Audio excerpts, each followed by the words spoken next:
Now,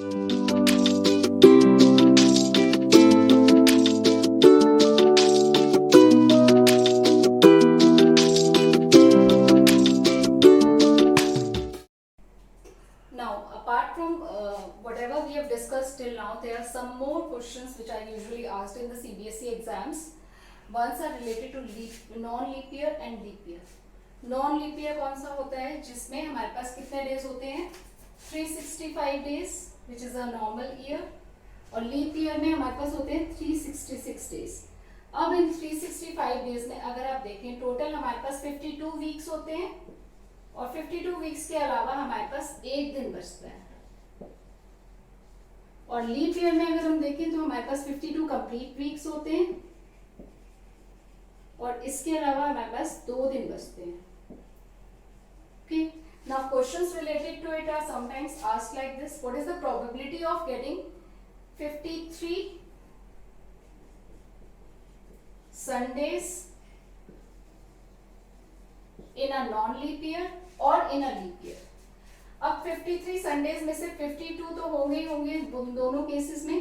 अब ये जो एक दिन बचा है हमारा नॉन लीप ईयर में, this one day can be Sunday, Monday, Tuesday, Wednesday, Thursday, Friday और सैटरडे. तो वो एक दिन जो बचा है हमारा वो इन सातों में से कोई भी दिन हो सकता है. तो हमारे पास फेवरेबल आउटकम्स क्या होंगे इनमें से कि हमारे पास 53 संडेज आ जाए. 52 प्लस 1 इनमें से हमें एक संडे चाहिए, तो फेवरेबल सिर्फ एक ही है, और टोटल कितने हैं हमारे पास 7. सो प्रोबेबिलिटी इज 1/7 कि हमारे पास 53 संडेज होंगे एक नॉन लीप ईयर में. सेम चीज अगर हम बात करें एक लीप ईयर की,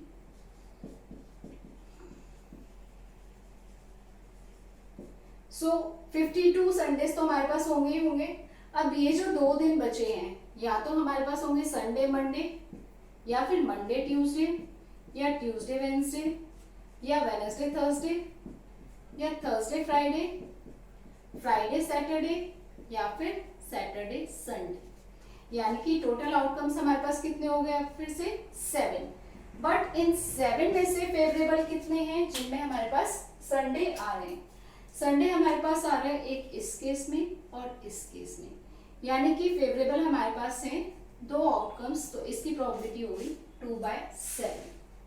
this is one type of question which is being asked. दूसरा क्वेश्चन क्या पूछा जा सकता है कि सपोज 2 फ्रेंड्स हैं, कोई भी 2 फ्रेंड्स है, you and your friend are there.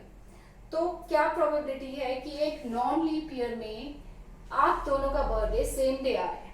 अब दोनों का बर्थडे सेम डे आ रहा है यानी कि एक ही दिन होगा, या तो 1 जनवरी है, 31 दिसंबर है, दोनों का एक ही दिन है 365 डेज में से.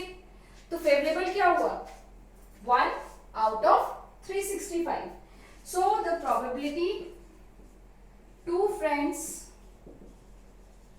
Having same birthday,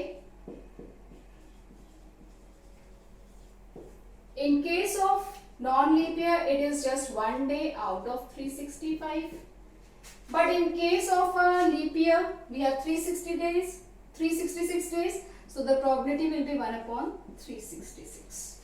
clear? now अभी हमने डिस्कस किया 2 फ्रेंड्स का सेम डे बर्थडे है. अगर इसका रिवर्स पूछा जाए it means probability that 2 friends have different birthdays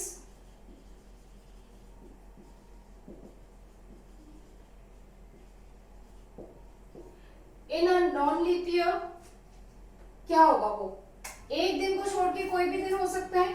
so that will be 364/365. और लीप ईयर के केस में कितना होगा 366 में से अगर हम एक दिन छोड़ देते हैं तो कितना हो जाएगा 365/366. इसी चीज को हम ऐसे भी देख सकते हैं, अगर मैं इसको इवेंट ई ले रही हूं तो ये हो जाएगा नॉट ई की सेम डे नहीं है, and we know probability of not E is equal to 1 minus probability of E. So इसकी प्रोबेबिलिटी हमारे पास यहां से भी आप निकाल सकते हो 1 - 1/366, which is 366 - 1 365/366. clear? So I tried to cover almost every type of question that you can expect in CBSE exam in 10th class. I hope you liked the video. In case there is any confusion, anything you want me to clarify further, please mention in the comment section. Thank you. We really hope that you liked our video as well as gained some useful info. We will continually post more and more interesting and informative videos in the upcoming future. So, please share our videos as much as possible. Hit the like button, subscribe to our channel, and don't forget to press the bell icon.